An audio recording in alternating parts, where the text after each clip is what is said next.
puisqu'en fait moi j'ai fait l'offre sans visiter. Donc là il a fallu se décider hyper vite, donc moi j'ai dit à l'agence par téléphone, bah, écoutez, je le prends, j'arrive à l'agence, on signe où? Donc ils m'ont pris un peu pour un fou. Une fois qu'on a une bonne recette, on répète. On va pas réinventer la roue, hein, ça fonctionne. Là j'ai juste rajouté une chauffeuse. Donc ça pour l'instant je m'en suis pas encore occupé, mais pareil ça peut être le petit plus qui va attirer les voyageurs. Bonjour à tous, bienvenue dans cette nouvelle vidéo. Donc là je suis accompagné aujourd'hui de Guillaume, mon cher associé. Salut. Que vous connaissez sûrement, vous voyez apparaître de plus en plus dans certaines vidéos. Et Germain donc qui fait partie de l'équipe projet locatif. Salut les investisseurs. Voilà, et qui va nous présenter le projet qui est juste derrière nous.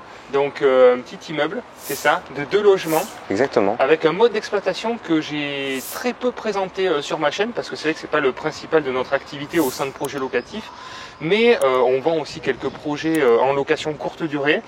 Et là, c'est toi qui as fait l'acquisition du coup de ce petit immeuble pour découvrir ce mode d'exploitation. Exactement. Plutôt rentable. Ça sera une première, mais voilà, j'ai été motivé, on va dire, par la rentabilité du projet. Ouais. Et puis on verra que les appartements s'y prêtent bien. Donc ce sera une première expérience qui, voilà, sans doute me permettra de rebondir et puis aussi de proposer aux clients au moins d'avoir une expérience concrète et pouvoir proposer à nos clients des projets similaires, quoi. Exactement.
Donc bienvenue sur la chaîne, si vous venez de nous découvrir, je vous souhaite la bienvenue. Donc dans cette vidéo, vous allez découvrir le profil de Germain et la présentation de ce projet. Germain qui fait partie de l'équipe projet locatif et qui propose des projets d'investissement rentables grâce à notre société projet locatif. Vous avez un lien en description si vous souhaitez en savoir plus, que vous souhaitez passer à l'action. Je vous invite à regarder notre site internet et à mandater l'un de nos 120 conseillers actuellement qui proposent des projets rentables sur toute la France. On doit être à peu près à 700, je ne sais pas à quel moment vous allez voir cette vidéo, mais on vend entre 20 et 30 projets par mois. Voilà, beaucoup d'immeubles, des appartements, enfin on s'adapte finalement aux demandes des clients. Et donc Germain, est-ce que rapidement, toi tu peux cibler ton secteur et quel type de projet tu es capable de proposer, ceux que tu as déjà proposés et vendus d'ailleurs, parce que l'activité fonctionne plutôt bien, pour ceux que ça intéresse. Donc moi je suis basé dans le Mâconnais, en Saône-et-Loire, et du coup je rayonne, on va dire, sur une heure autour de Mâcon. Donc j'ai eu l'opportunité d'accompagner pratiquement une dizaine de projets sur l'année là, depuis un an et demi que je suis chez Projet Locatif. Donc à la fois des immeubles de rapport, mais aussi des appartements. D'accord. Donc sur mon secteur. Donc en fait, en fonction, je m'adapte au profil des clients, mais donc les appartements souvent en meublé avec une exploitation LMNP, et puis les immeubles de rapport plutôt en société à l'IS, avec des travaux. J'ai aussi un réseau d'artisans local qui me permet d'accompagner des projets de travaux même ambitieux. On a fait de la division, des aménagements de combles. Je peux aller assez loin, on va dire, en termes de travaux. Des connaissances en plus spécifiques dans le domaine, sur la partie justement urbanisme. Exactement, de par mon ancienne activité professionnelle. Donc voilà, si vous êtes intéressé par ce secteur, qui est en plus un secteur intéressant parce qu'il y a entre rentabilité et puis investissement patrimonial, on a un bon compromis. Il y a un bon équilibre. Exactement, puisqu'on on a des projets entre 7 et 9% de rentabilité, mais sur des biens qui sont de qualité. D'accord. Donc par les temps qui courent, c'est plutôt pas mal. D'accord. Et tout ça à 50 minutes de Lyon, quoi. Oui, tout à fait. Tout à fait. Donc c'est plutôt des petites villes, moyennes villes, voilà. Donc là on est sur la ville de Mâcon. Exactement. On est en Saône-et-Loire, on est assez bien placé dans le centre-ville. En plein centre-ville de Mâcon, ouais. Tout à fait. Et ce projet, tu l'as acheté initialement, c'était pas prévu pour faire de la location courte durée, mais finalement tu as basculé vers ce mode d'exploitation. Oui, en fait au départ j'étais un petit peu j'ai sur la retenue parce que j'avais peur du temps à y passer avec les ménages, la gestion des réservations, le linge, etc. Et puis j'ai rencontré une conciergerie, voilà, au gré de mes rencontres pro, qui propose un service clé en main.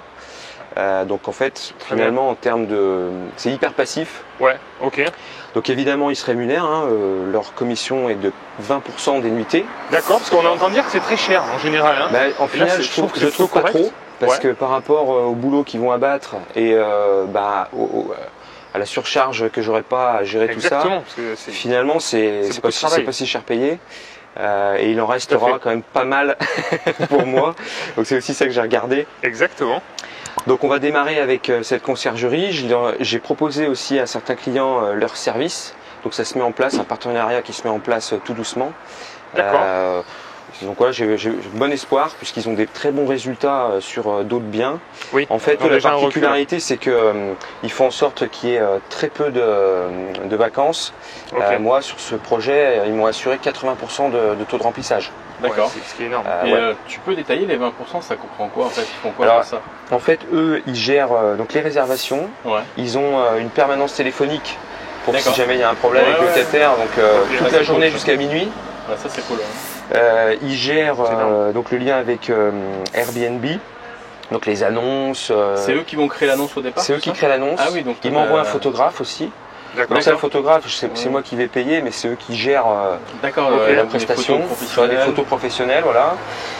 Ils gèrent donc tout ce qui est ménage. Ils fournissent également thé, café, enfin voilà, tous les petits condiments indispensables, on va dire. D'accord. Papier toilette, toutes ces choses-là. Ils te facturent pas le. Non, c'est pas. C'est global, c'est un forfait. Exactement. Ah ouais, c'est bien. C'est vraiment très correct. Et puis voilà, principalement, et ils gèrent aussi les prestataires de ménage. Donc il se trouve qu'en plus là je le connais, le prestataire de ménage, par hasard des choses, mais donc pour moi c'est vraiment un beau concours de circonstances en fait, avec des partenaires de confiance. Donc ça promet parce que eux ils prennent 20% du chiffre d'affaires, on va dire, enfin des nuitées. Et après, souvent sur Airbnb, on voit, c'est peut-être 60 € la nuit et il y a 20 € supplémentaires de frais de ménage. Donc ça rémunère Et les 20 € en fait, c'est le voyageur qui paye directement. Et ça rémunère la société de ménage. D'accord, très bien.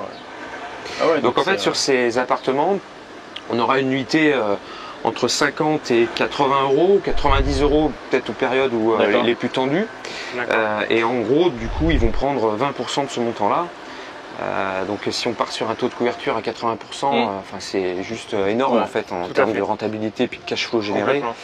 Donc moi dans ma projection, je suis parti sur quelque chose d'en plus assez modeste. Je me dis si on fait déjà 22 nuits, ça sera déjà beau. Et du coup c'est dans ce sens-là où j'ai monté la fiche de présentation que peut-être tu détailleras dans la vidéo plus tard. Oui, tout à fait. Mais avec ça on a déjà une super rentabilité. Je vais même avoir à me poser des questions sur les statuts fiscaux puisque je vais sans doute dépasser les plafonds. Oui, on va en parler aussi. On va en parler après. Donc c'est celui-là sans doute à anticiper parce que la rentabilité, si elle est vraiment au rendez-vous. C'est cool parce que la conciergerie, en fait, elle a tout intérêt de te le remplir au maximum vu qu'elle est payée au pourcentage du chiffre. Et en plus, eux, des fois, ils cassent les prix volontairement. Quand il y a des trous, ils cassent les prix, mais le principe, c'est vaut mieux louer 30 € que de pas louer, quoi. C'est en fonction de l'offre et la demande, en fait. Finalement, toi, tu t'en fiches parce que comme tu t'en occupes pas. Même si c'est loué 30 €, c'est pas ton problème. Tu vois ton chiffre d'affaires à la fin du mois. Ce dont j'avais peur aussi, c'était par rapport au profil des locataires, aux dégradations. Et en fait, tout est assuré. Puisque, donc, en passant par Airbnb, il y a une assurance sur les dégradations. Donc, en fait, c'est assez bien maîtrisé. L'avantage aussi, c'est que demain, je veux récupérer mes appartements pour héberger des amis ou je sais pas quoi. Je bloque, parce que j'ai quand même accès à la plateforme Airbnb. Donc je peux bloquer des dates. Si je veux intervenir pour faire des travaux, voilà, je peux aussi bloquer des dates. Enfin, il y a une fluidité de gestion, une simplicité qui finalement est intéressante. Alors qu'au premier regard, on pourrait se dire oh là, ça va être lourd, ça va être compliqué. En fait, en déléguant les choses, non, ça n'est pas forcément. Tu bloques des dates sur la plateforme Airbnb ou sur, je sais pas, peut-être la conciergerie à une plateforme. Non, j'ai accès en direct au calendrier Airbnb en tant que propriétaire. Donc déjà, je peux suivre aussi les réservations, le paiement de mes nuitées. D'accord. Donc c'est plutôt bien quoi. En fait c'est presque comme si je le gérais en direct à ce niveau-là, sauf qu'en fait c'est bien la conciergerie qui fait le job. Qui va s'occuper de tout. Donc évidemment il y a des charges qu'on n'a pas en location meublée classique, puisque là il faut que je paye l'électricité, l'eau, j'ai mis un abonnement internet, j'ai fait installer la fibre optique dans l'immeuble. Ça c'est des frais qui restent à ta charge. Donc ça c'est des frais qui restent à ma charge, qui sont pas faciles à évaluer non plus, parce qu'en fait en fonction des usages, ça peut peut-être aller du simple au double. Donc encore une fois, il faut que le projet de départ ait quand même un bon rendement pour se dire, même ça, si le locataire il laisse le radiateur à fond toute la journée, ça passe quand même. Ça reste rentable. D'accord. Donc en principe, ça devrait être le cas là. On a compris que c'est un test que tu faisais. Oui. Pour toi, c'est nouveau. C'est bien d'expérimenter des nouvelles choses. Je trouve ça chouette en fait. Disons que moi j'aime bien expérimenter. Au moins la première fois, faire un peu les choses aussi par soi-même. Oui, c'est comme ça qu'on apprend le mieux. Exactement. En fait, de façon à vraiment maîtriser tous les maillons de la chaîne. Et puis après, lorsqu'on maîtrise, on peut multiplier en évitant les erreurs. Oui, tout à fait. Et puis ce qui m'intéressait, c'est d'avoir cette expérience aussi à proposer à nos clients projets locatifs. D'accord. Tout à fait. Clairement. Ce qui est intéressant sur l'agence de gestion aussi, c'est qu'elle t'a orienté sur le type finalement de voyageurs à sélectionner. Et en termes de prix, en termes de décoration, en termes de cible, ça cible, parce qu'ils ont l'expérience aussi de la demande finalement sur ce type de location. Et donc tu as respecté un petit peu ce qui est demandé, ce qui est recherché sur ton secteur. Parce qu'en fait, on associe toujours la location courte durée avec des voyageurs un peu de tourisme, de prestige et tout, mais pas du tout. Il y a énormément, le gros de la demande en fait, ce sont des travailleurs qui viennent en déplacement professionnel. Voilà. Oui, ça m'étonne pas. Et du coup, ils sont même prêts à dormir des fois sur des clics-clacs, sur ce genre de choses, parce que ce qu'ils veulent juste, c'est avoir un logement, être peinard tranquille le soir quand ils ont fini leur journée, pouvoir se faire à manger et payer pas trop cher. Donc sur cette gamme de prix, on verra, j'ai essayé de faire un petit peu de déco, mais rien de vraiment superflu. J'ai voulu quand même maîtriser au maximum ce qu'il faut, mais j'ai pas dépensé énormément d'argent sur le mobilier, l'électroménager, tout ça. J'ai juste mis ce qu'il faut pour leur confort. Très bien. Sans exagérer. On va aller voir ça. Ce qui est intéressant, c'est que ce projet, au début, tu l'avais étudié en location classique meublée. Donc ça, c'est vrai que c'est intéressant pour booster la rentabilité du projet de le louer en location courte durée. Mais on ne sait jamais, on sait que ça bouge beaucoup. Il y a souvent des nouvelles réglementations, des nouvelles normes à respecter, etc., etc. Donc si jamais un jour tu dois rebasculer en location classique, c'est bien que le projet soit quand même en équilibre financier, même en location. En fait, ce projet, il était déjà rentable en location meublée classique. Et d'ailleurs, moi, ce que je conseille de vérifier quand on se lance dans un projet de courte durée, c'est que si jamais, pour X raisons, on devait basculer, vérifier que ça matche toujours. Exactement. Surtout avec les changements de réglementation, on sait que dans certaines villes, ils sont en train de mettre les hauts-là sur ça, freiner la courte durée. C'est facile de faire du rendement en courte durée. En revanche, quand on doit rebasculer sur un système plus classique, on va pouvoir avoir des surprises. Alors que là, tu sais que tu pourras rebondir si ça arrive. Tout à fait. Donc c'est important. Très bien, donc on va y aller. On va regarder ça. C'est quoi? C'est deux appartements, c'est ça? C'est deux appartements qui sont atypiques, puisque ce sont des duplex. Deux duplex, donc tout en hauteur, c'est tout ce bâtiment. Tout en hauteur. Donc avec un premier qui comprend le rez-de-chaussée, premier étage, et puis un deuxième au deuxième étage, troisième étage, puis vous verrez, il y a même une petite surprise. Vous allez rigoler, même c'est sur 6 niveaux, vous allez voir. C'est sur 6 niveaux quand même. On va bien rigoler. Donc là, moi, ce qui m'a plu, c'est que ce bâtiment, au niveau façade, il est propre. Il est sympa. Il n'y a rien à faire, les volets ont été repeints pour la vente. Donc voilà, je pars sur quelque chose de sain, avec pas de travaux de grosses œuvres à prévoir, en tout cas tout de suite. La toiture aussi avait été vérifiée. Donc projet plutôt facile. C'est sympa, on se croit à Londres là, avec ce petit truc là. Et en plus ce petit truc il est communal, donc c'est les agents de la ville qui l'entretiennent, y compris les plantes. D'accord. Donc ça c'est parfait.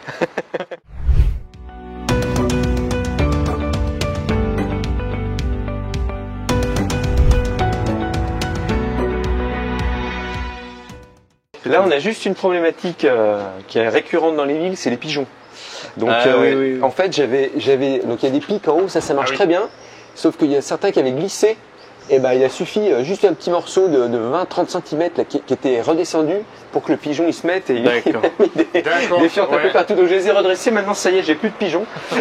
Il faudra nettoyer justement la mise en loc. Ouais, exactement. C'est le problème récurrent ça dans les villes. Tac. Donc, on arrive dans la cage d'escalier. Ok, donc elle est sympa parce que super beau, on a des belles pierres apparentes. Donc tout de suite, ça donne une petite dimension intéressante du charme, clairement, c'est sympa. Derrière nous, on a donc les compteurs électriques, on a bien des compteurs individuels par appartement, que ce soit donc pour les LED ou pour l'eau. Donc ça c'est cool parce que ça prouve bien ce qu'on disait tout à l'heure, si jamais la LCD ça fonctionne pas, tu peux rebasculer en classique parce que tout est déjà séparé. Tout à fait. Sur les estimations, tu as calculé ou pas encore en fait sur les en termes d'énergie je suis parti assez large. Je sais plus combien j'ai prévu, mais je crois que j'ai prévu genre 300 € par mois, un truc comme ça. 300 € par mois pour avec internet et puis les consos. Oui, par appartement j'ai mis même. Par appartement. À mon avis, je suis large. Oui, je pense. Ouais. Mais bon. Et je voulais vraiment être à l'aise pour être sûr de mon coût et puis que. D'accord. Oui, l'électricité, l'eau, le ça va électrique. Internet. Ici on a la fibre, donc la première année, là je paye 15 € par mois. Mais au bout d'un an, ça passe à 50. Voilà. Donc il y a des petites choses comme ça anticipées. L'électricité. On sait que les mois d'hiver, le chauffage électrique, ça peut quand même être coûteux. Il y a des bons radiateurs, ils étaient déjà en place, donc je les ai laissés. Mais bon, c'est quand même des choses. Surtout s'ils sont mal gérés, quoi. Le locataire qui paye son électricité, il va faire l'effort de programmer tout ça. Oui. Là, j'ai peur que ça soit on continue un peu à fond. Oui, les locataires partent, ils laissent le chauffage à fond. Donc moi, dans mes projections, j'ai pris assez large. Et puis, même en prenant large, j'ai vu que c'était quand même plus intéressant pour moi. Oui. Donc je pourrais avoir que des bonnes surprises. D'accord. Okay. Donc on a un petit espace. En fait, ces appartements, t'as pas fait grand chose. Les niveaux. Non, j'ai pas fait grand chose. Ils étaient tout propres. Donc par contre blanc. J'ai juste fait un petit peu de déco. Donc là ici, j'ai repeint ce mur-là. J'ai repeint le mur du fond. D'accord. Alors moi en déco, c'est pas forcément ma spécialité. Donc pour m'aider et m'inspirer, j'ai un peu par hasard, mais saisi une opportunité d'une société là qui fait de la déco, qui avait fait une publicité sur Facebook où en gros ils faisaient gratuitement la première modélisation de déco d'appartements. Donc je me suis inscrit, j'ai eu droit à ce truc-là. Et après, j'ai fait un copier-coller. Ouais, tout à fait. Donc, ils t'ont proposé le choix des couleurs. Des meubles, voilà, l'ambiance de la déco avec l'appartement, le canapé vert. Enfin, tout ça, c'est pas des idées forcément que j'aurais eu spontanément. Ah ouais, ça se marie bien. Mais du coup, je suis assez content du résultat. C'est super sympa. Et au niveau du mobilier, donc j'ai pris copier-coller de la proposition là du décorateur. Et après, j'ai eu recours à notre partenaire avec qui on travaille avec Projet Locatif. Donc l'intérêt, c'est que j'ai commandé en ligne tous les articles et j'ai reçu le mobilier complet des 2 appartements le même jour. Tout sur place. Avec une option livraison en étage, puisque là vous allez voir c'est un petit peu biscornu, donc j'ai pas envie de tout monter. Il m'a resté juste après le montage des meubles, donc ça je l'ai fait tranquillement. Mais on peut même via ce prestataire-là, le montage aussi. On peut même prendre le montage. Tu peux nous préciser combien ça coûtait les meubles pour les 2 apparts? Alors là en fait, pour les 2 apparts, avec l'électroménager, je m'en sors pour 8 000 €, donc 4 000 € par appart. D'accord. Okay. Donc voilà. Tout compris. Ouais, tout compris. Sachant que donc les cuisines, il y avait déjà four, plaque, hotte. J'ai mis moi frigo, micro-ondes, donc télé, donc tout le mobilier, canapé, table, chaise, etc. Ouais. Avec même la petite déco, ce genre de choses. Après tout ça, c'est vraiment des petites choses qui coûtent pas cher. Mais par exemple, le lot de 3 trucs là, ça a dû me coûter 15 €, quoi. Ouais, mais c'est hyper important pour les photos, pour Airbnb. Exactement. Ça, tout de suite, ça... Les petites plantes, à chaque fois, c'est 3-4 €. Donc c'est vraiment pas des grosses dépenses, mais ça change quand même un peu l'aspect. Ouais, c'est important. Donc, toi, tu as mis la cafetière. Alors, par contre, voilà, ça, j'ai fait le choix parce que la conciergerie m'a dit c'est Nespresso. Ça, c'est demandé. Hein. Et puis, eux, ils fournissent les capsules. Ah oui. Donc, il fallait que je sois dans le bon format. C'est vrai que quand on voyage, on a envie d'un bon lit. Ouais. Et d'un bon café, enfin voilà, je veux dire, on a besoin de grandes choses et Après, je suis resté pour l'électroménager vraiment sur des marques d'entrée de gamme. Ouais. Parce que finalement, ça suffit en fait. Oui, oui, c'est une cible en fait, toi, c'est voilà, l'annuité assez bas au niveau du prix, dans les 50 € la nuit, et donc la clientèle de passage qui cherche. Pas forcément, là, je veux pas des voyageurs très exigeants. Oui. Alors bien sûr, quand on a des voyageurs exigeants, on peut aussi leur louer plus cher. Il faut que le service soit en face. Oui. Donc nous, on a préféré rester sur quelque chose. Donc ça, c'est sous les conseils de la conciergerie. Hein, quelque chose vraiment d'abordable. Du coup, il n'y a pas de chichi. On a une déco qui est quand même sympa. Oui. Et le but, c'est d'avoir des commentaires très positifs en fait derrière, parce qu'on va être en phase en fait. Prix. Voilà. Entre la prestation et l'attente du voyageur, voilà, on va être en phase et derrière on aura des bons commentaires. Et plus il y a de bons commentaires, plus on attire aussi des voyageurs, plus on augmente le taux de remplissage, plus on peut augmenter aussi quand même le prix. Et voilà, c'est un cercle vertueux. Enfin, j'ai pas fait d'études de marché sur la ville, mais 50 €, je pense qu'il n'y a même pas une nuit d'hôtel en fait. Ah non, non. Il n'y a pas d'hôtel, il n'y a même pas une. Même le premier prix. Ah oui, oui. Je sais pas si on va même au Formule 1, je sais même pas si c'est pas plus cher que 50 €. Enfin, pour des appartements type 2 comme ça, je serais sûrement dans les moins chers. Ouais, sûrement. Ah ouais, sûrement. tout à fait. Et même avec ça, il y a une super rentabilité. Donc je pense que je vais faire plus que les projections. Oui. Mais à mon avis, voilà, un Formule 1 ça coûte un petit peu moins cher. Par contre, c'est un peu glauque quoi. Le Formule 1 c'est vraiment basique. Tu peux pas te faire à manger. Tu déprimes. Dans une chambre de Formule 1, tu déprimes. C'est l'horreur. Ici, on peut passer une nuit sans déprimer quoi. Exactement. Tu vois, Et puis tu peux. Donc le canapé il est convertible. Donc tu peux aussi dormir celui qui est pas exigeant, qui est de passage, qui veut juste un prix pas trop cher. Il y en a 4, ils peuvent quoi dans cet appartement. Donc là, tu as fait 2 murs de couleurs. 2 murs de couleurs, voilà, tout simplement.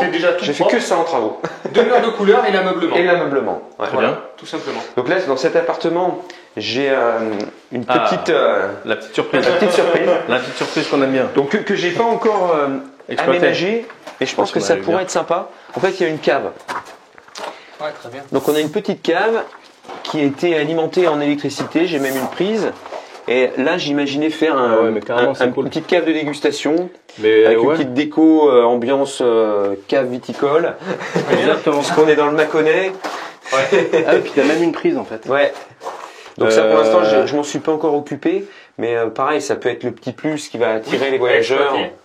Franchement, elle est super sympa, elle est propre, les petits cailloux blancs au sol. Donc là, j'ai rien fait, c'était dans cet état. Ouais, tu peux faire un petit espace sympa pour la photo, pour le Airbnb, le site Airbnb, ça va être top. Même les parpaings, peut-être les repeindre dans une couleur, voilà, histoire de donner un petit cachet, une petite ambiance. Bon, ça sera du brut, mais il faut que ça reste brut en fait. Oui, tout à fait, ça reste une cave. Donc ça sera le petit plus. Ok.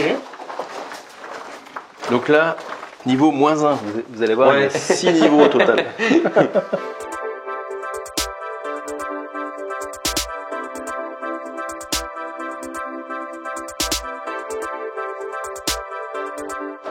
Pour décorer un petit peu. Donc à l'étage, on va retrouver la salle de bain.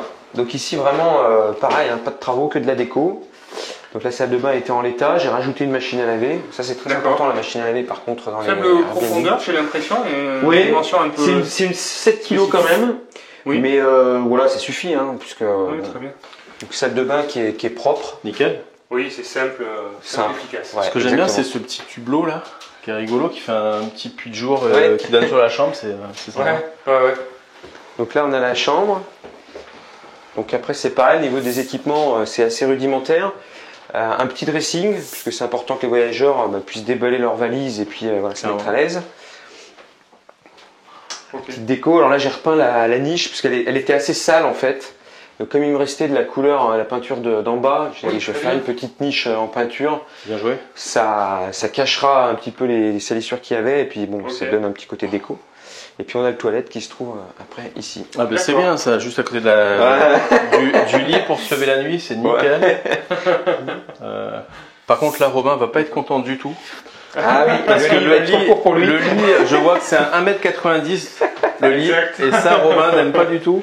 Il lui faut 2 mètres minimum. C'est rédhibitoire. Là, je veux rentrer au moins aux 3/4 dans le lit. Alors, tu sais que dans les annonces, c'est précisé. Ah oui. On met, on marque tout ça. De façon à ce qu'effectivement les gens un peu hors normes voilà, ne prennent pas le logement si bon.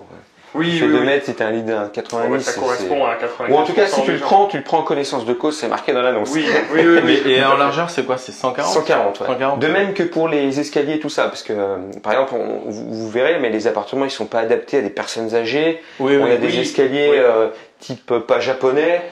Ça, c'est un petit peu. Ah bah là, Joe Biden te loue pas. Il se casse la gueule dans l'escalier. En fait, c'est important de bien préciser tous les points noirs, on va dire, dans l'annonce, pour que le visiteur, quand il arrive, il n'ait pas de mauvaises surprises, en fait.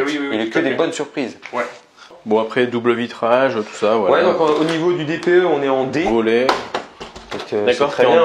Je suis en D, tout est doublé. On a pourtant un chauffage électrique. D'habitude, c'est vrai que ça ressort pas très bien, mais on est en D. Ouais, donc ça me laisse quand même le temps de voir arriver.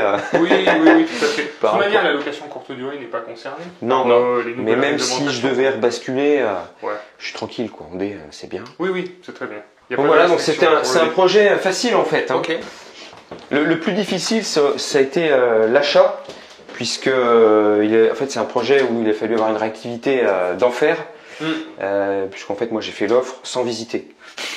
Donc quand j'ai vu l'annonce, j'ai appelé, donc c'était en agence, j'ai appelé l'agence et il m'a dit écoutez, moi ça m'intéresse parce qu'en fait des immeubles avec 2 appartements, c'est super rare. Du coup, ça permet d'acheter un immeuble sur un petit prix. Et d'être chez soi, pas en copro. On est en plein centre-ville, donc des trucs comme ça, et on sort un tous les 2-3 ans, quoi. Pour le prix d'un appartement, t'as acheté un immeuble. Et en plus, il était pas cher. D'accord. Donc là, il a fallu se décider hyper vite. Donc moi, j'ai dit à l'agence par téléphone, écoutez, je le prends. J'arrive à l'agence, on signe où? Donc ils m'ont pris un peu pour un fou. Donc au final, cette proposition a fait que elle m'a positionné avant toutes les autres visites, alors qu'elle avait déjà bien rempli son calendrier. Et puis donc j'étais le premier à le voir et j'ai confirmé tout de suite parce qu'en fait ça correspondait exactement à ce que je voulais. De toute manière, c'était pour bloquer le bien, surtout. Voilà. Et l'avantage que tu as eu, c'est que tu es passé un petit peu avant les visites, puisque le bien était déjà signé au prix, sans négociation. J'avais acheté sans négo. Voilà. J'ai acheté sans négo. Oui, parce qu'en fait, tu t'es rendu compte que c'était un super coup. Il fallait même pas, même pas essayer de gratter 1000 balles. Là, j'ai acheté 140 000 € l'immeuble complet. D'accord. Ça fait 70 000 € par T2. Ici, c'est donné, quoi. Donc là, il n'y a pas à réfléchir, il faut signer direct. Mais les meilleures affaires, moi, je les ai achetées sans négocier, en fait. C'est celle où il n'y avait pas de négociation. Donc ça, c'était plutôt je suis assez content de cette négociation. J'avais même pas de garantie de crédit au moment, parce que bon, comme à travers projet locatif, je suis en veille permanente du marché. Là, je vois ce truc, je me suis décidé, je n'en avais même pas parlé à mon épouse. Donc j'avais pas du tout prévu en fait d'acheter aussi vite. Parce que là, en fait, c'est une opportunité. Ben oui, puis t'as même pas le temps de réfléchir. Il faut se jeter dessus. Si tu réfléchis une demi-heure, j'avais pas de garantie bancaire à présenter aux vendeurs. Par contre, j'avais expliqué que mon activité avec projet locatif, j'avais dit écoutez, moi, si jamais personnellement je peux pas l'acheter, j'ai 10 acquéreurs en clientèle là pour un prix comme ça. Il y a aucun souci, vous êtes sûr qu'il est vendu. Surtout. Au final, ça risque pas grand-chose de le signer au prix. On risque quoi de signer le compromis. Après, on peut encore se rétracter. On a 10 jours de réflexion. Pour l'acquéreur, c'est confort en fait. Voilà, tout à fait. Il n'y a pas de risque. C'est plus le vendeur qui prend un risque, effectivement, de perdre quelques semaines si jamais on va pas au bout du compromis. Voilà. D'accord. Donc on va redescendre. Je vais vous montrer le deuxième.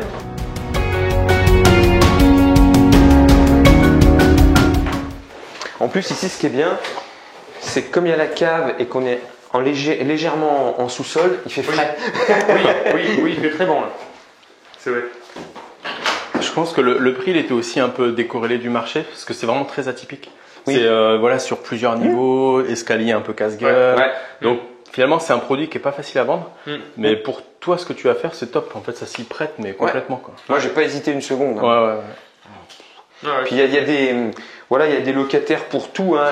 Certains, ils vont apprécier hein, le côté atypique. Oui, tout à fait. Pour des jeunes. Au départ, quand je me suis positionné, je pensais pas à la courte durée. Je me disais, bah, ça va être parfait pour des jeunes.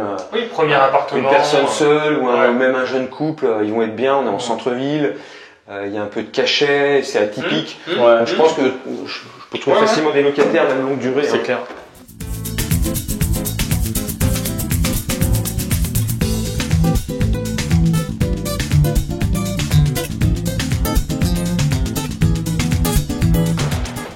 Donc au niveau déco, on répète. Hein.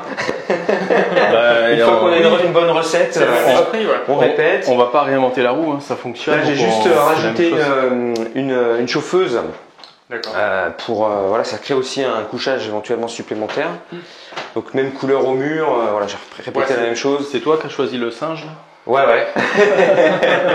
C'est art déco. C'est très tendance l'art déco. Tout à fait. Et donc les cuisines, elles y étaient. Alors, bon, les cuisines, c'est vrai qu'on est déjà sur des couleurs un peu datées. Mais finalement. Bah là, j'ai pris un canapé de la même couleur. Bah oui, bien joué. Ouais. Ça s'intègre plutôt bien. Ouais, ça passe. Les lecs, on voit que c'est nickel. Ouais. Tous les il y a les disjoncteurs, c'est propre en fait, ça a été refait. Il n'y a pas d'anomalie électrique sur les diagnostics. Ouais, ça m'étonne pas. Là c'est pareil, donc tu as fait un mur de couleur. Voilà. Dans cette pièce. C'est tout. Et l'ameublement. Et le reste c'était tout blanc comme ça. Tout était déjà propre. En fait, ça venait d'être rénové. Hein. Les vendeurs, en fait, ce sont des gens qui vivent dans leur bien, ils rénovent, ils revendent. Voilà, ils font une ou deux opérations comme ça. Tous les 2 ans, ils font une opération. C'est leur résidence principale, du coup, pas de plus-value quand ils revendent tout ça. Donc c'est aussi ce qui explique probablement le prix qui était très correct, quoi. C'est qu'eux, ils ont acheté sans doute le bâtiment dans un très mauvais état. Ils ont retapé eux-mêmes. Donc en fait, ils s'y retrouvent eux aussi. Hein. Oui, tout à fait. Donc ça, c'est les meilleures affaires, puisqu'au final, tout le monde est content, quoi. Malgré les honoraires d'agence qui avaient été oubliés. Ouais, il y a eu effectivement cette anecdote. De la signature. Mais au moment de la signature, il y a eu une incompréhension au départ sur le prix net vendeur. Et au final, ça s'est joué en ma faveur. Donc, ce qui expliquait aussi sûrement que le prix de vente était un peu bas. Donc là, bon, c'est top, quoi. Ouais, tout à fait. Pour moi, c'était top. L'agence avait fait. Ouais, puis bon, l'agence a joué le jeu, donc ça, c'est très bien. Ouais. Parce que le jeu vis-à-vis de moi en tant qu'acquéreur, puis vis-à-vis aussi du client. Donc, ils ont trouvé une entente. Une solution. Ouais, très bien. Donc, au final, bon, tout le monde s'y retrouve. Hein, donc, d'accord. C'était une vente rapide en même temps, puisque l'annonce elle a été mise en ligne. Moi j'ai des alertes quotidiennes, donc j'ai dû être dans les tout premiers à appeler, quoi. Et c'est une annonce que tu as trouvé sur Le Bon Coin. Le Bon Coin. Ouais, tout simplement. Tout simplement. Comme quoi, il y a encore des bonnes affaires. Projet accessible à n'importe qui en fait. Oui, c'est juste la différence, c'est la réactivité. Toi, tu as, la 100% projet locatif, donc tu es disponible tout de suite. Oui. Et puis le fait de se décider rapidement, parce que je sais pas si j'aurais réussi avec un client projet locatif à aller au bout, parce qu'il y avait tellement de personnes sur liste d'attente de visite que là il fallait faire l'offre tout de suite. Oui, tout à fait. Tout de suite et au prix. Donc quand on est à distance, machin, c'est pas toujours évident. Ce qui est normal, puisque avant de se positionner, nos clients ils ont quand même besoin d'avoir un peu de visibilité, un reportage photo. Moi, je fais toujours ça, des vidéos, des machins. Mais en fait là, le temps de regarder ça, d'analyser, c'était déjà trop tard, quoi. Parce que c'est sûr que les visites d'après, ils allaient le prendre. Et c'est ton expérience qui a fait aussi la différence, la réactivité, ton expérience qui a permis d'analyser le projet sans avoir l'ensemble des éléments. Comme je connais bien le marché maintenant, je sais les produits qui sont plus longs à vendre, où on peut prendre le temps de réfléchir, voire de négocier, et puis ceux où en fait il faut aller super vite parce que sinon c'est un autre qui le prend. Et puis oui, tout à fait. D'accord. Donc là tu as 2 couchages ici, du coup ça peut être transformé. Ça peut être transformé dans cet appartement, je crois que c'est le maximum. Là on peut dormir à 6. À 6 couchages, d'accord. Pour 50 € la nuit. Voilà. Ça fait moins de 10 € par personne. Donc là on monte encore le niveau.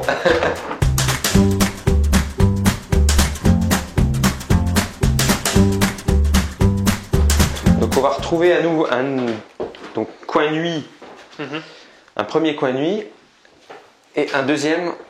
Donc ça c'est la petite surprise du deuxième appartement en mezzanine. Sympa, c'est super. Donc là il est tout sympa. Au niveau des lumières, en plus il y a des variateurs. Donc on peut faire varier la luminosité, enfin, c'est rigolo. Ça amène beaucoup de cachet en fait à la porte. Donc là à nouveau le même dressing, c'est tout le même mobilier. Hein, en plus c'est très bien de prendre quand on monte soi-même, parce qu'au début il faut lire toute la notice, on se prend un peu la tête, et du coup pour le deuxième ça va. Oui c'est bon. C'est parti. Je vais aller voir là-haut quand même. Voir s'il fait pas trop chaud là-haut. J'ai rajouté des garde-corps parce qu'il n'y avait pas de garde-corps. Ouais, bien joué. C'est tout ce que j'ai fait vraiment en travaux, on va dire. Je sais pas si vous les voyez. Ouais, très bien. Et, ouais, c'est bien parce que t'as un... Ouais, alors ça j'ai rajouté le petit volet. Indispensable ça. Oui. Indispensable. Bah ouais, ça fait une petite chambre supplémentaire. Pour des enfants éventuellement. Ouais, même des adultes, ça passe, c'est sympa. Des adultes, ça passe. Après, petite cabane. Juste pour une nuit, quoi, on va dire. Mais pour les enfants, ouais, c'est sympa. Ouais, ça fait cabane, ouais. Très bien, et puis la salle de bain, j'ai rien fait à part rajouter une machine à laver. Quoi. Bon, Claire, t'as rien fait, quoi. Voilà, un projet. signé. Non, si, Germain nous disait quand même qu'il a passé une semaine à monter les meubles. Oui, ça prend quand même du temps. Oui, le montage des meubles, ouais. D'accord. Ah oui, puis on retrouve ce petit hublot là, comme dans les péniches un peu, hein, c'est ça. Le vendeur c'était un passionné de bateaux. C'est rigolo. Donc là j'ai la conciergerie qui revient la semaine prochaine avec le photographe. On va faire toutes les photos. Et puis là, la mise en location c'est prévu donc fin de semaine prochaine. Donc on va vite être fixé. La vue est super sympa en fait. Ouais. T'as la tour là-bas, je sais pas comment elle s'appelle cette tour, elle est connue ici. C'est Tour Saint-Vincent. Tour Saint-Vincent, ouais.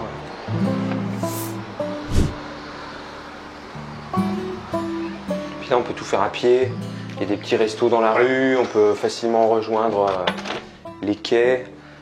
En ce moment il y a pas mal d'animations sur les quais, donc la période estivale elle est très demandée en fait sur les locations courte durée. Donc c'est pour ça que c'est bien aussi de démarrer sur cette en ce moment-là, parce que tout de suite normalement il devrait y avoir des réservations. D'accord. Alors pro et puis aussi des gens de passage, puisque là on est sur l'axe Paris-Marseille quoi. Hein. Donc il y a beaucoup de gens qui descendent dans le sud, qui font un stop sur le Mâconnais, parce que c'est à mi-chemin en fait. D'accord. Le départ en vacances et tout ça.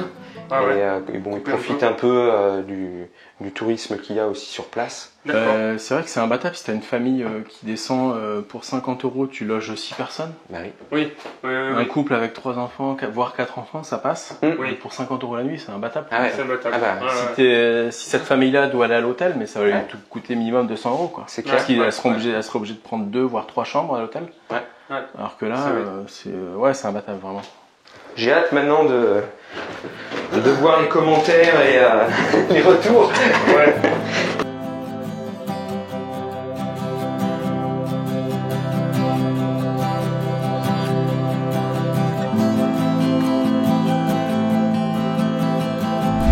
Bon, alors du coup, au niveau des chiffres, effectivement, ils sont partis sur une estimation lissée sur l'année, sur une vingtaine de nuitées. Ça, c'est vraiment lissé sur l'année, avec des périodes plus pleines. En fait, eux, la conciergerie, ils partent sur 80% de remplissage lissé sur l'année. Hein. Donc moi, dans mes estimations, j'ai mis même un peu moins pour, encore une fois, avoir une bonne surprise. D'accord. Donc en fait, je serais autour de 24 000 € de loyer annuel sur l'ensemble, sur les 2 appartements. Net pour toi. Là-dessus, il faudra retirer donc les 20% plus tous les frais annexes. Donc j'ai estimé donc à 10 000 € en fait au total. En fait, je vais avoir à la fin un cash flow, donc selon mes estimations, un cash flow net pour moi de l'ordre de 8 000 €. Mais je pense que ça sera peut-être plus du fait du fait que je suis parti sur des estimations plutôt basses quoi. Donc 8 000 € de cash flow annuel sur 2 petits apparts comme ça pour 140 000 €. Oui, voilà, sur un coût total d'opération qui est assez bas finalement. C'est quand même c'est chouette. Là, donc l'acquisition 140 000 €, un peu de frais notaires, un petit peu d'ameublement 4 000 € par appartement. On est sur un coût total d'opération de combien? On est sur autour de 150 000. En fait, moi j'ai mis au total de ma poche j'ai mis 16 000 € entre l'apport et le mobilier. Voilà, ce qui, je trouve que c'est plutôt sain de mettre de l'apport en ce moment plutôt que de garder de l'épargne sur des livrets où en fait ça rapporte rien, voire on perd de l'argent avec l'inflation qu'il y a derrière. Tout à fait. Donc j'ai quand même mis un apport finalement assez conséquent par rapport au montant total du projet. Je suis à 10%. Ce que j'allais dire, ça correspond à 10%. C'est bien. Ouais. Avec un rendement qui avoisine les 12%, on va dire, à peu près. Donc c'est exceptionnel. C'est exceptionnel. Ouais, tout à fait. D'accord. Donc j'ai eu aucune difficulté pour le financement. Oui, le financement s'est bien passé. D'ailleurs, même pour la petite histoire, j'avais sollicité plusieurs banques. En fait, j'ai sollicité 4 banques, j'ai eu 3 offres. Je suis parti avec moi j'ai 2 banques historiques, donc je suis parti avec une de mes 2 banques historiques et la deuxième elle dit mais monsieur Sertine, on voudrait pourquoi vous n'êtes pas venu chez nous tout ça. J'ai dit écoutez, les autres c'était un peu mieux. Je lui dis mais ça peut s'arranger. Vous si vous voulez, je vous amène un autre projet. Oui, voilà. Et donc je suis reparti sur un autre projet. Excellent. Mais oui, très bien. Dans la foulée, c'est le seul risque en fait à démarcher plusieurs banques. Nous, on le dit souvent à nos clients, mais faites au moins entre 5 à 8 banques minimum, et au pire, vous allez avoir plusieurs acceptations, et vous savez qu'à l'avenir, vous pourrez présenter un autre projet enchaîné, plus facilement. Donc, ok, très bien. Donc, finalement, presque d'un coup de tête, ou disons d'une opportunité, en veillant le marché, je me retrouve avec un Airbnb et bientôt un deuxième immeuble qui s'est enchaîné finalement parce que voilà, opportunité aussi bancaire, j'ai vu qu'ils étaient favorables. D'accord. Sachant que toi tu as quitté ton activité professionnelle salariée pour te lancer à 100% dans l'activité projet locatif. Et donc ça fait un an à peu près que tu fais partie de l'équipe. Et donc il n'y a pas un recul qui est aussi énorme sur ton activité. Ça leur a pas posé de problème contrairement à ce qu'on peut entendre. Je leur ai montré donc le bilan de l'année dernière. Les compromis que j'avais sur l'année 2022. D'accord. Et puis moi j'ai la chance d'être en disponibilité de la fonction publique. Oui. Donc j'ai des courriers qui justifient que si je veux je peux retourner dans mon ancien poste. Voilà. Donc en fait ça mis bout à bout et puis j'ai un taux d'endettement qui est très faible puisque j'ai remboursé ma résidence principale. Très bien. Donc aujourd'hui j'ai une bonne capacité d'endettement.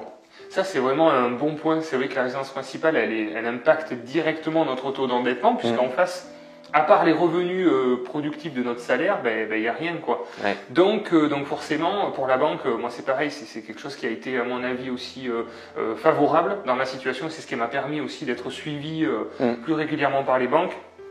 Parce que j'avais un taux d'endettement qui n'était pas impacté par, on va dire, la charge de la résidence principale. Et ça c'est vraiment un point positif. On a ça, plus le capital finalement qui peut être libéré, le capital net, finalement désengagé de tout endettement.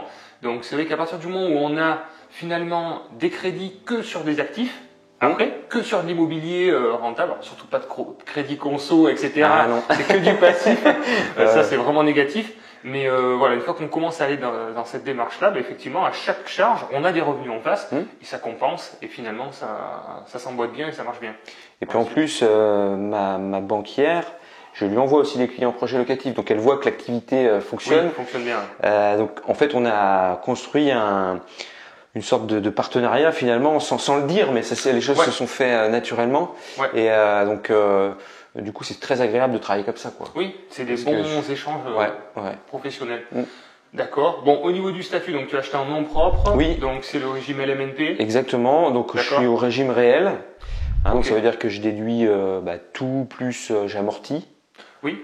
Donc ça c'est intéressant puisque derrière ça efface finalement les revenus comptables et du coup la fiscalité. Donc là, vu quand même qu'il y a des revenus potentiellement assez importants, il est possible que je bascule au loueur meublé professionnel. Au premier abord, c'est pas quelque chose qui me terrifie. Il y a beaucoup d'investisseurs qui font en sorte de toujours rester en dessous des paliers. Encore une fois, c'est une question de chiffres. Donc on va voir le démarrage, comment ça se passe. Si vraiment c'est hyper rentable, c'est pas grave. Moi je passe en loueur en meublé professionnel. D'ailleurs j'aurai plus de charges, mais si à la fin je reste gagnant, c'est le jeu quoi. Oui, tout à fait. C'est-à-dire que, comme tu l'expliquais avant la vidéo, c'est que quand tu dépasses 23 000 euros en location courte durée, c'est pas considéré comme de la location meublée classique à l'année. Et donc c'est décorrélé, effectivement, il y a des charges depuis sociales. La loi de finances de 2021, ils ont changé un petit peu les règles du jeu. Et du coup, effectivement, au-delà des 23 000 euros en location courte durée, on est soumis aux cotisations sociales. Voilà. Donc après, il y a des possibilités d'évolution et des subtilités. Déjà, il y a 2 lots. Donc si vraiment je veux pas être soumis à ça, je pourrais en retirer un, en repasser un, puis diminuer un petit peu le chiffre d'affaires. Aujourd'hui, j'ai choisi le LMNP régime réel, mais il existe aussi d'autres formes, puisque en fait, on peut aussi profiter du statut de meublé de tourisme. Oui, avec les abattements. Voilà, avec des abattements qui peuvent être même importants, puisqu'on peut aller jusqu'à 71%. C'est ça, 71%. Donc voilà, il y a tout ça. Maintenant, moi, je travaille avec un comptable. Donc voilà, j'ai arrêté les calculs hasardeux. Je préfère professionnaliser tout ça. Donc on va voir comment ça démarre, on va se poser, et puis après, on prendra les bonnes décisions. Hein. Et ce qu'il faut, c'est se lancer en fait, et puis ajuster après, parce que si on cherche à tout maîtriser, ben en fait, c'est impossible, et puis on passe pas à l'action, parce qu'en fait, il y a toujours des petites incertitudes dans l'immobilier. Il faut régler au fur et à mesure que les problèmes se présentent. Exactement. Voilà, on trouve toujours des solutions. Et là, c'est des bons problèmes. Hein. Et voilà. Et en fait, nous, on a peur de payer des impôts, mais en soi, si on paye des impôts, c'est qu'au final, on gagne de l'argent. Bien sûr. C'est quand même bien calculé. C'est le jeu. Donc, il y a un moment où ça devient inévitable, et donc tant mieux. Ok. Alors, on retrouve bien le montant d'acquisition de 140 000 €, les frais notaires qui étaient de 8 000 €, les travaux qui correspondent effectivement plutôt à l'ameublement, puisque les 2 coups de peinture, voilà, Germain les a fait sans les comptabiliser, hein, il n'y a eu que 2-3 murs à repeindre. Le total à financer donc de 156 000 €. Donc Germain a mis un petit apport de 16 000 € sur ce projet, comme expliqué dans la vidéo. Il a voulu faire travailler un petit peu son épargne avec une meilleure rentabilité que celle proposée en banque. Le financement s'est fait sur une durée de 20 ans avec des mensualités de 658 €. Donc on retrouve la partie revenus. Donc là on est sur les revenus bruts annuels par appartement estimé. Donc on est sur une base de 50 € par nuit par appartement, avec une moyenne de 22 jours de location et de réservation en moyenne lissée sur l'année. Ce qui nous fait un total donc de 26 400 €. Donc effectivement là on se rend compte qu'il y a une rentabilité qui est folle, mais attention, il y a quand même plus de charges.